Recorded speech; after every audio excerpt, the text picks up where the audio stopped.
пайгамбарыбыздын хадиси бар. Адамдарды жума күнү араларын тебелеп өтүү күнөө экендиги жөнүндө.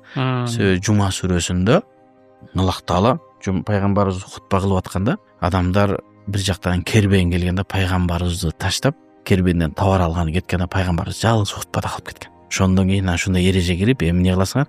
Хутбада эч жака жылбайсың. Ватаракука qaima дейт. Сени турган абалыңда таштап кетти деп. Көбүнчө мунафыктар болгон, алар эки жүздүүлөр. Ошол сүрөт болбош үчүн минбарга чыгып имамдын хутба кылып аткандыгы пайгамбар хутба кылып аткандай тариздеп өтүш керек. Ошон үчүн важип. Намаз окуганга да болбойт.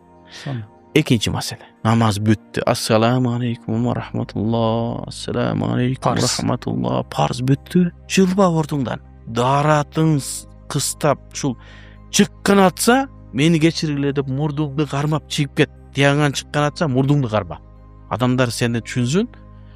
Да, мурду канап кетиптир.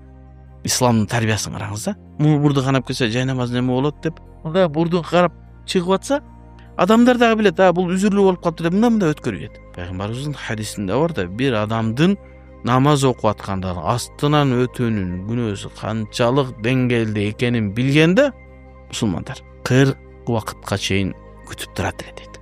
Алымдар айтат, 40 жылбы, 40 айбы, 40 күнбү, 40 саатты ачыктаган эмес. Эмнеге убакыт 40 деген? Эмнеге ачыктабады десе, бул нерсени өзүңдүн түшүнүгүңө жараша түшүнө бар, муну кылып аткан иш олуттуу маселе экендигин. 40 жыл десең да сага макул, 40 күн десең да макул. Башкача айтканда намаз окуп аткан астынан тебелеп өтпө.